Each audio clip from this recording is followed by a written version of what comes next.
Alright guys, let's get into some anatomy of the shoulder. I'm not going to spend a lot of time on it. I don't want to bore you with it, but I think if you have a good idea of what these structures look like and where they are on your body, it'll just create just a greater awareness, and when you get some aches and pains, you'll know possibly where they're coming from.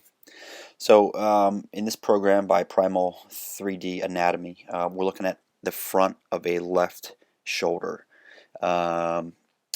When I click on stuff, it'll have the name of it. This bone right here that I'm pointing to is the scapula, okay? And this rests on your back. It's what the rotator cuff muscles originate from. And this is your humerus, okay? It's what the rotator cuff muscles attach onto. Let's go through a couple layers and we'll add on some other structures. This is a very important structure. This is called your glenoid labrum.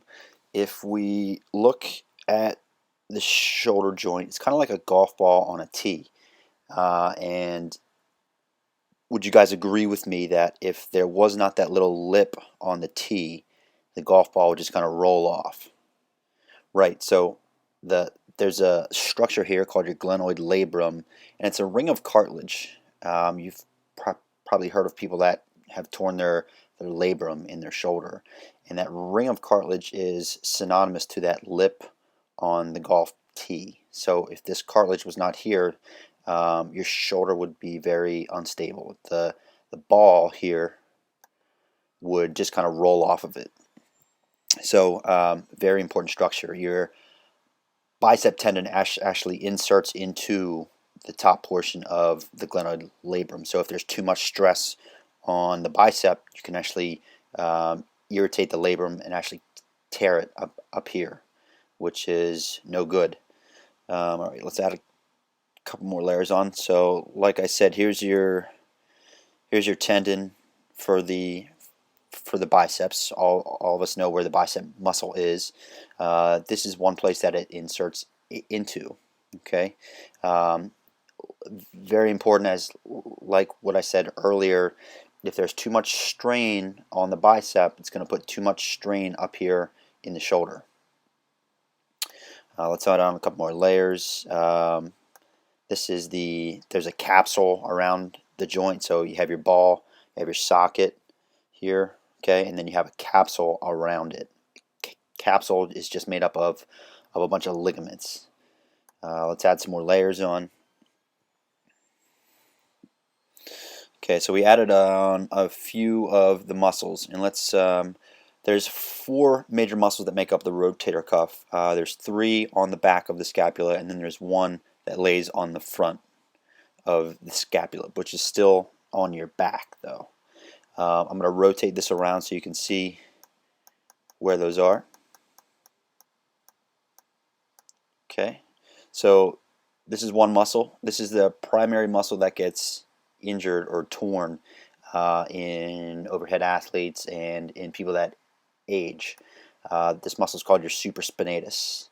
The next one is called your infraspinatus, and your next one is called your teres minor. And if we rotate back around to the front, it's not on here yet, but there's a muscle that lies right on the front here. It's called your subscapularis. It runs, let me see if it'll come up here. Here it is.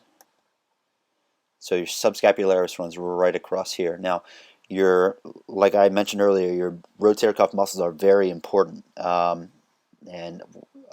As I alluded to earlier, your rotator cuff is responsible for slowing the speed of your arm down when you're throwing. And you may be wondering again, why would I want to slow my arm? Well, these muscles, if you did not have these muscles, your arm, after you threw an object, your arm would just keep spinning around. So in order to throw faster, you need to get these muscles stronger, because they can only slow your arm down to, the stronger they are, the faster your arm can move, because the muscles will be able to slow it then. And I think that's about all the anatomy that I would like to get into with you guys. You guys know where the bicep is, so I don't have to talk about that. So that's just some quick anatomy on the shoulder. Just to put it in perspective again, if we look here at a slide by Frank Netter, this is, so we're switching from the left side to the right side now. This is your scapula, and here's your humerus, which together they make up the shoulder. And here's those muscles that we were talking about. This is your supraspinatus, infraspinatus, and your teres minor, right here. So those are three of the four muscles that make up the rotator cuff, and this is where they are situated. So you have a good idea of where they are on your body. They're not superficial like the muscles on this side, but they're underneath. Okay. See this? This is just another view. This little triangle here, it's kind of hard to see, but this ball here, that's the ball, and this piece of bone is part of your scapula, and that makes up the socket. So you have your ball and your socket, and there's a little triangle here and a little triangle here. So this is a view of the shoulder cut in half from the front, and these triangles represent that ring of cartilage or the labrum on there. Okay, just so you have an idea of where everything is at. And that is it for the shoulder.